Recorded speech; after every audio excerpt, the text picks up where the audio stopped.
Calm down. All right. Just let's start off with the obvious. I'm chubby. I have. You don't want to see. It's yeah, because people say like, oh, you don't look chubby, and that's because I'm a master of the chubby arts. You don't understand. I know the tricks. You wear black, loose clothing, no sort of framework. Shapes over here, it's gonna be back. Because underneath here, it's a mess. It's soft, it's lumpy. You have the body definition of a melted candle. There's nothing sexy about this at all. And by the way, it's way harder to be a chubby dude than a chubby girl, and girls don't believe me when I say that, and it is because when you're a chubby boy, the world wants to know that you are chubby. They don't want you to forget it. In fact, even the clothes that I used to wear, because when I was growing up, my clothes sizes were small, medium, and husky. And if you don't know what husky is, that is a dog that is so fat and so hairy, it could live in the snow. How mean of a clothes size is that? Girls are never gonna get that. There's never gonna be a fat girl who has to choose between small, medium, and manatee. That's it. It's not fair. I will be honest though, Chubby saved my life one time. This is a story. I was 15 years old and I got to do my first late night hangout, and it was midnight, and my buddy was 16, got his dad's van, he picked me up and 3 other friends, and our goal was everyone's gonna get a girl. That was the goal. And I don't know if you know this, but it doesn't matter if you're 15, if you're 50, 5 dudes in a van, no one's getting a girl.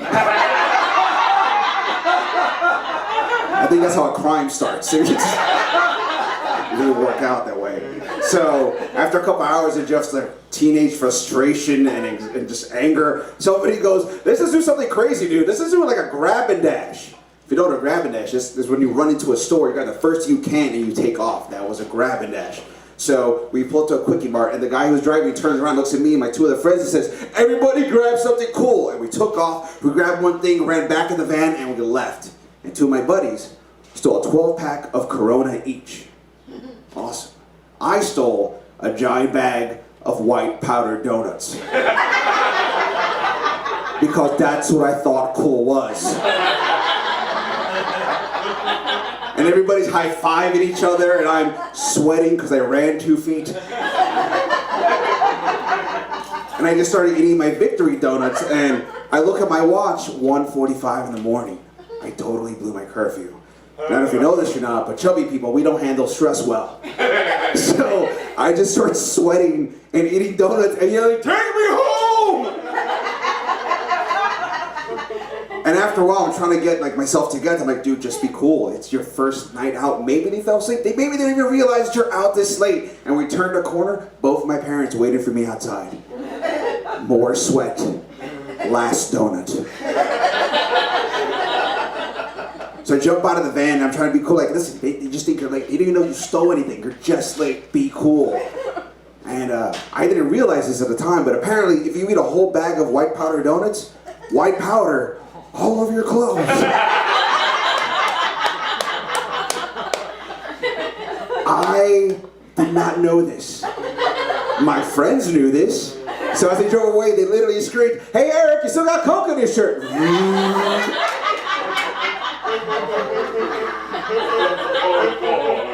For the next 2.5 hours, my parents interrogated me like the second shooter on a grassy knoll. They're like, oh my God, we failed as parents. You're a drug addict. How long have you been doing drugs? Like, Mom and Dad, it's powdered donuts taste. We don't want to do your drugs. I don't care what you call it.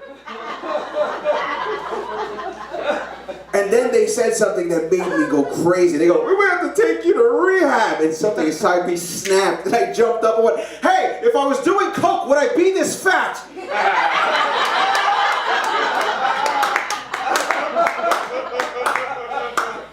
And I'll never forget this. My dad looked at my mom and he said, well, he is fat.